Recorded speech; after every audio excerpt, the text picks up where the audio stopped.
என்னம்மா பெரிய மயிறு மாதிரி பேசுற? பொம்பளைங்களுக்கு ஃப்ரீயா பஸ் விட்டாங்கன்னு திமுறா அவங்களுக்கு. அப்படி அவர் எதுவுமே எங்களுக்கு செய்ய வேணாம். பணம் ஃப்ரீயா 1000 ரூபாய் கொடுக்கறதும் வேண்டாம், பஸ் ஃப்ரீயாவும் வேணாம். இந்த மது கடையவே மூடணும். ராஜகம் இப்போ ரொம்ப நடக்குது. அப்புறம் எதுக்கு நீங்க முதலமைச்சர்னு இருக்கீங்க? இன்னைக்கு பாரு, தமிழ்நாடு பூரா இந்திக்காரன் தான் வந்து குடும்பம் நடத்துறான். தமிழனுக்கு வேலை கிடையாது. காரணம் என்ன? நீ போன போய் ஒரு மாசம் வெளிநாட்டுல இருந்துட்டு வந்துடும் பார்ப்போம். அந்த நாட்டில் இருந்துட்டு வந்துடு. அவன் கரெக்டாக இருக்கிறான், அவன் கரெக்டாக ஆட்சி நடத்துகிறான், நீ கரெக்டாக நடக்கலை. இப்போ ஒன்றும் இல்லைங்க தம்பி, நான் இது ஐயப்பன் கோயிலுக்கு போனேன். ஐயப்பன் கோயிலுக்கு மேலே போயிட்டு திரும்பி கீழே வரும்போது ஒரு வயசான அம்மா இப்படி கையாந்துனாங்க. அதை ஒருத்தர் நின்று அந்த அம்மாவை கீழே கடியோடு இட்டுன்னு வந்து கண்ட்ரோல் ரூமில் விட்டு, உனக்கு என்ன தேவையோ அதை கொடு, சாப்பாடு வேணுமா, வேலை வேணுமா, துணிமணி வேணுமா, பஸ்ஸு காய்ச்சி வேணுமா, அதை கொடுத்து அவங்க எந்த இடத்துக்கு போகணுன்னு அனுப்புனாங்க. இதே கவர்மெண்ட் என்ன பண்ணுது, இன்னைக்கு சின்ன சின்ன பசங்களெல்லாம் பிச்சை எடுக்குது. அதை பார்த்துக்கிட்டு இந்த கவர்மெண்ட்டும் சும்மா தான் இருக்குது, இந்த போலீஸ்காரங்களும் சும்மா தான் இருக்கிறாங்க. அதுக்கு காரணம் என்ன நீங்கள் சொல்லுங்கள் பார்ப்போம். ஏன்னா கவர்மெண்ட்டே பிச்சை எடுக்குது, அதனால தான் அவங்க கம்முன்னு இருக்கிறாங்க. ஆனால் இந்த வார்த்தை அவங்க கேரளாக்காரங்க செய்யலை. முதல் மக்கள் சரியாக இல்லை, அதனால கவர்மெண்ட்டும் சரியில்லை. நம்ம மக்கள் ஒரு பிரி கொடுக்குறாங்க, நம்ம கீழே போய் நிற்கிறோம் பாரு. அதனால தான் அவன் என்ன இருக்க அவன் என்ன செய்யணும்னு நினைக்கிறான். நம்மளுக்கு பிரி தேவை கிடையாது. படித்தவங்களுக்கு ஒரு வேலை, படிக்காதவங்களுக்கு ஒரு வேலை, வயசானவங்களுக்கு ஒரு வேலை. அந்த வேலையை அவன் பயன்படுத்தினான்னா இந்த மாதிரி அட்டூழியம் நடக்காது. புரியுதுங்களா? அது கவர்மெண்ட்டுக்கிட்ட இல்லை. உன்னை யார் கேட்டனா ஃப்ரீ பஸ்ஸு கேட்டனா? உன்ன நான் கேட்டேனா? உன்னை ஃப்ரீ பஸ்ஸு கேட்டனா? நான் கேட்கல. கேட்காத முன்னாடி நீ ஏன் செய்கிற? நீ செய்கிற. அது இந்த மக்கள் என்ன பண்ணுதுங்க, என்னமா கொடுக்குறாங்கன்னு கியூவில் போய் நின்று வாங்கிக்குதுங்க. இந்த பிரி கொடுக்கறதுனால நம்ம தலையில் எவ்வளோ வைக்கிறாங்கன்றது யாருக்குமே தெரியல. இன்னைக்கு நீ பிரி கொடுக்குற, அதனால எவ்வளோ பயன் வருதுன்னு அவருக்கு தெரியாது, போய் ஓடி வாங்கிடுதுங்க. போன பொங்கலுக்கு 2000 ரூபாய் கொடுத்தாரு. இந்த பொங்கலுக்கு ஏன் அந்த அரை கிலோ அரிசி என்னால் வாங்கி பொங்கல் வைக்க முடியாதா? நான் வைக்க மாட்டேனா? ஏன் நீ பிரி கொடுக்குற? எதுக்காக கொடுக்குற சொல்லு. 2 பேருக்கு கொடுத்த, 3 பேருக்கு கொடுக்கல. போன பொங்கலுக்கு 1000 ரூபாய் கொடுத்த, இந்த பொங்கலுக்கு கொடுக்கல. இருக்கிற வெளில ஒன்றால் கடை வாங்க முடிஞ்ச அளவுக்கு கடை வாங்கி கொடுத்துட்ட, இப்போ கடை வாங்க முடியல.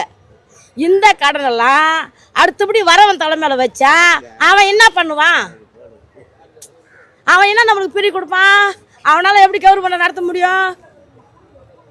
எப்படி நடத்த முடியும்? இப்போ அவன் வரான், அவன் இதை விட அதிகமாக செய்வோன்னு நாங்கள் என்ன பண்ணுவோம், படிக்காதவங்க போட்டுடுறோம். அவனால் ஒன்றுமே செய்ய முடியாது. அவனுக்கே நம்ம போட்டுடுறோம். அவன் செஞ்சிருப்பான், இவன் செய்யலன்னு நம்ம சொன்னால் எப்படி அவன் செய்வான்?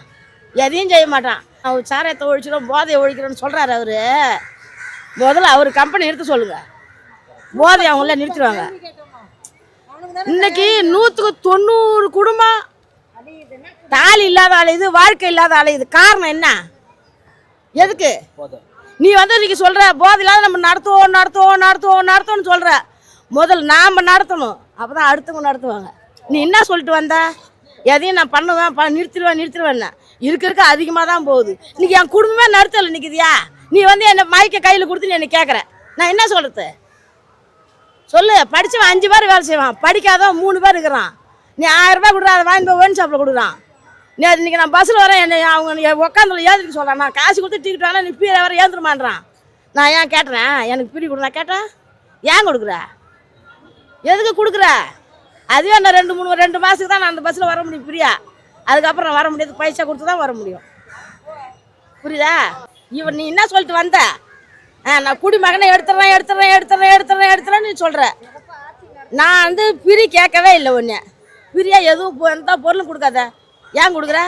படித்தவனுக்கு ஒரு வேலை, படிக்காதவனுக்கு ஒரு வேலை கொடு. அவன் இன்னைக்கு பிரிவு இல்லாத அவன் பண்ண வேலையை தடை செய்வான். இன்னைக்கு பாரு, தமிழ்நாடு பூரா இந்திக்காரன் தான் வந்து குடும்பம் நடத்துகிறான். தமிழனுக்கு வேலை கிடையாது. காரணம் என்ன? நீ போன போய் ஒரு மாதம் வெளிநாட்டில் இருந்துட்டு வந்துடும் பார்ப்போம். அந்த நாட்டில் இருந்துட்டு வந்துடு. அவன் கரெக்டாக இருக்கிறான், அவன் கரெக்டாக ஆட்சி நடத்துகிறான், நீ கரெக்டாக நடக்கலை. இதுதான் விஷயம். அவன் வரான், திருடு கொள்ளை எல்லாமே அவன் தான் பண்ணுறான். அவன் பண்ணுறான்னு ஒன்றால் சொல்ல முடியுமா? நீ அவனை கண்டிக்க முடியுமா? முடியாது. இதெல்லாம் நான் இதை சொல்லிட்டு நான் வெளியே போக முடியுமா? எனக்கு நீ பாதுகாப்பு நீ கொடுப்பியா? கொடுக்க மாட்டேன். நீ ஏசி ரூமில் உட்காந்து போனால் வெளியில் போகணும். அதே மாதிரி தான் ஒருத்தர் தலை சாச்சின்னு போகிறாங்க. அவங்க உயிரை பாதுகாத்துக்கிறாங்க. எங்கே பாதுகாப்பாக இருக்குது? பாதுகாப்பாக இருந்தால் தானே நல்ல விதமாக ஓடும் செய்யுங்க. ட்ரெயினில் போகிறவங்களெல்லாம் கையை பிடிச்சி இழுத்து பண்ணி இது பண்ணுறாங்க. நான் சொல்கிறது, கருப்பமாக இருக்கிறவங்கள இப்போ கையை பிடிச்சி இழுத்து கீழே தள்ளி இருக்கிறான். எப்படி இருக்குது பாருங்க. இப்படிலாம் நாட்டில் இருந்தால் எப்படி பண்ண முடியும் சொல்லுங்கள்? 3 வாத்தியார் இன்னும் போராட்டம் நடந்துக்கிட்டு இருக்குது. இப்படியெல்லாம் உண்டா சொல்லுங்க பார்க்கலாம்? இதெல்லாம் வாத்தியார் அவன் பொண்டாட்டியெல்லாம் இல்லாமையா இருக்கும்? எந்த மாதிரி தண்டனை கொடுத்தா இந்த தப்பு குறையுமா? தண்டனை தூக்கில் போடணும், இல்லை சுடணும், அவ்வளோதான். இதே ஜெயலலிதா இருந்தாங்கன்னா என்ன நடக்கணுமோ அது நடத்திருக்கும். என்ன சொல்கிறது? இப்போ இருக்கிற மந்திரி எந்திரியெல்லாம் சும்மா வேஸ்ட்டு. நான் சொல்கிறதில்ல, தப்பாக எடுத்துக்காதீங்க. நான் ஓப்பனாக தான் எதாக இருந்தாலும் பேசுவேன். நான் இப்போ இருக்கிற மந்திரி என்ன பண்ணுறாரு சொல்லுங்கள்? இந்த மக்களுக்கு விஜயகாந்த் சாப்பாடு போடுறாரு, அவர் புண்ணியம்.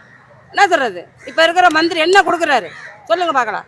ஒரு ரேஷன் கார்டுக்கு என்ன கொடுத்தாரு, பண்ணாரு, செஞ்சார். அது யாரும் கேட்க ஆள் இல்லை, பண்ண முடியல, அவ்வளோதான். இன்னைக்கு 4 வயசு குழந்தை கிடத்திருக்கா ஒரு கிழவன், இந்த டிவியில் காட்டினாங்க வருமா, ஆட்டோவில் ஏறி.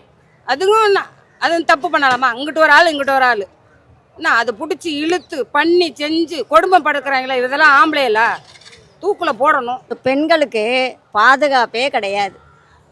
ஏன்னா இப்போ வந்து ஒரு குடி அதிகமாயிடுச்சு, கஞ்சா அதிகமாயிடுச்சு, போதையில் என்ன பண்ணுறோம் ஏது பண்ணுறோன்னா அவனுங்களுக்கே தெரிய மாட்டேங்குது.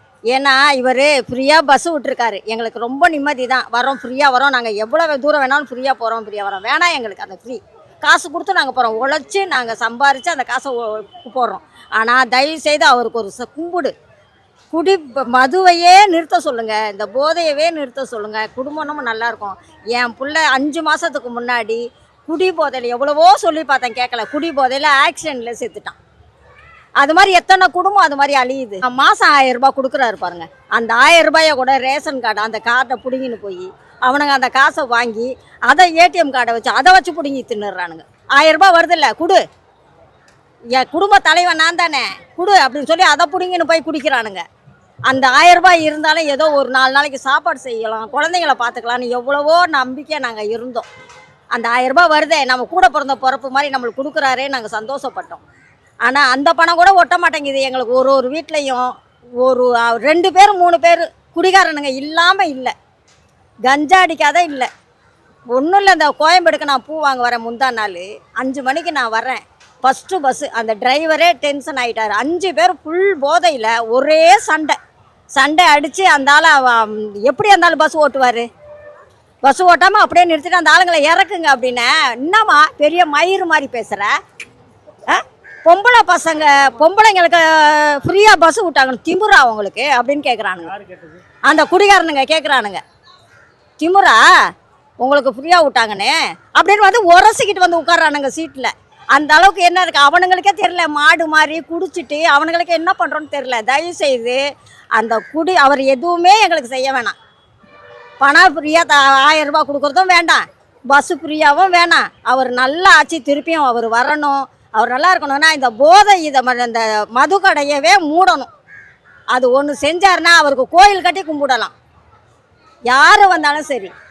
அந்த ஒரு மது பழக்கத்தை எல்லாருமே அப்படி தான், மது பழக்கத்தை நிறுத்திடுவோன்னு வர்றாங்க. ஆனால் அதிகமாக தான் ஆகுது. அராஜகம் இப்போ ரொம்ப நடக்குது, முக்காசி அராஜகம் நிறைய நடக்குது. அவர் என்ன பண்ணுவார்?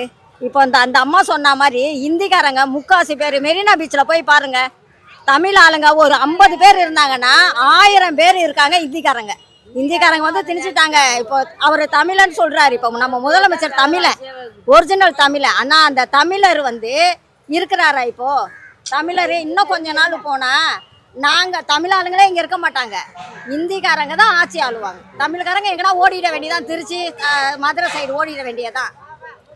தமிழ்நாட்டில் தமிழருங்க இருக்கவே முடியாது, இந்திக்காரங்க தான் எதுக்கு எடுத்தாலும் ஆட்சி ஆள்றது கொள்வது எல்லாமே.